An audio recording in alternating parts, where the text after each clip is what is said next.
On the night of the 28th of February 1551, a man who'd spent his life fighting for religious reform took his last breath in Cambridge. His name was Martin Bucer, a theologian, a reformer, and a man whose influence stretched across Europe.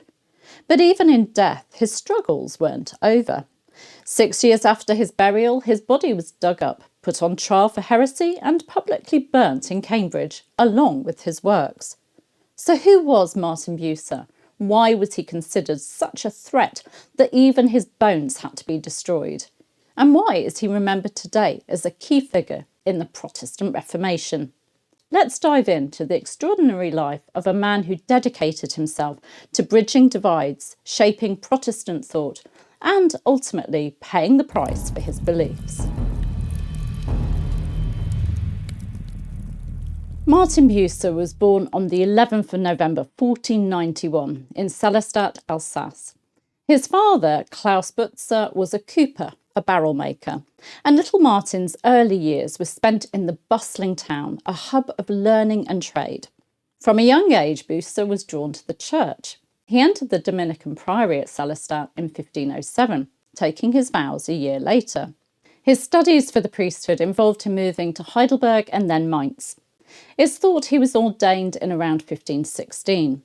He went on to attain a master's and bachelor of theology at Heidelberg. His future seemed clear. He was on the path to advancement within the Catholic Church. But everything changed in 1518 when he heard a speech that shook him to his core. The speaker?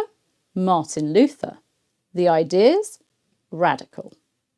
Luther's fiery disputation on grace and salvation challenged everything Bucer had been taught. Faith alone, not good works, was the path to salvation. Bucer was hooked.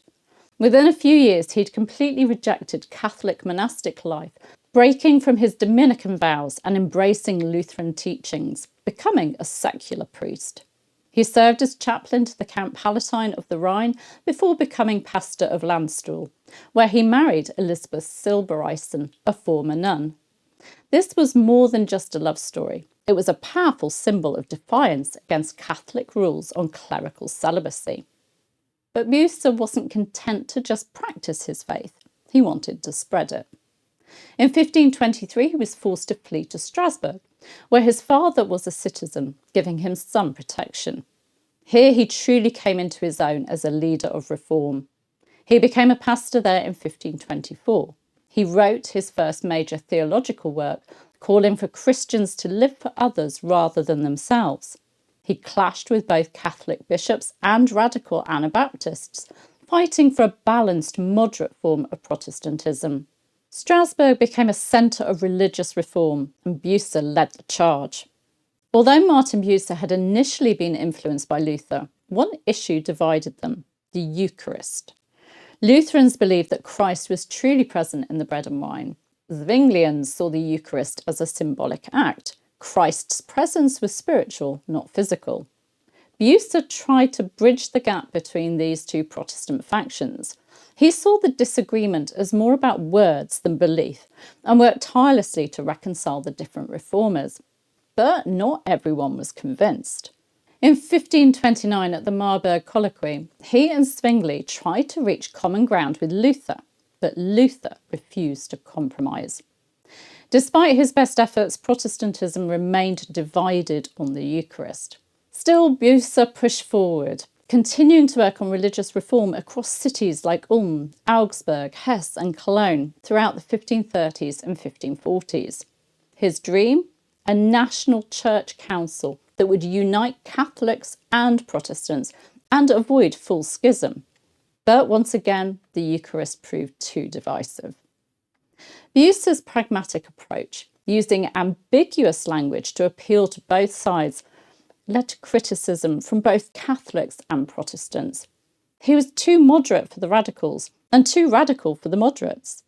By 1549, Bucer's time in Strasbourg was up.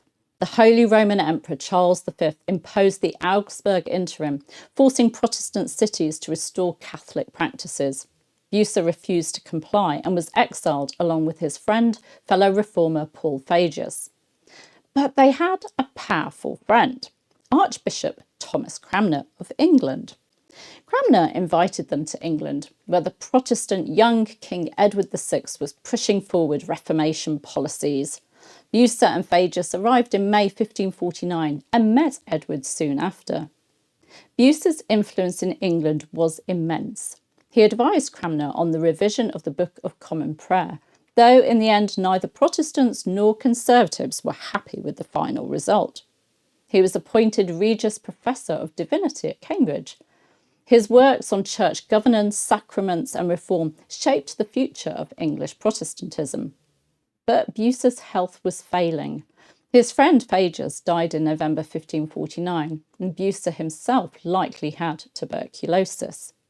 On the night of the 28th of February, the 1st of March 1551, Martin Bucer died.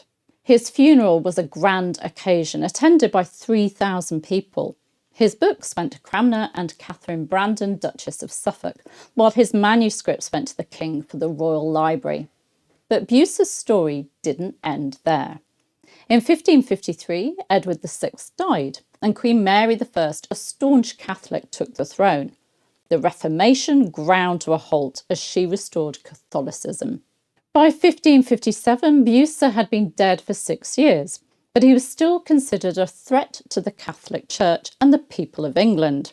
Mary's government posthumously excommunicated him and declared him a heretic. His body and that of his friend Paul Faggus were dug up from their resting places. Their remains were tried, condemned and burnt at Market Hill, Cambridge, along with their works. A man who'd spent his life seeking unity and peace was branded an enemy of the church, even in death. But history had the last word. In 1560, after Mary's death and the rise of Elizabeth I, Bucer and Faggus's condemnations were overturned. Bucer was restored to honour, and his contributions to Protestantism were once again recognised.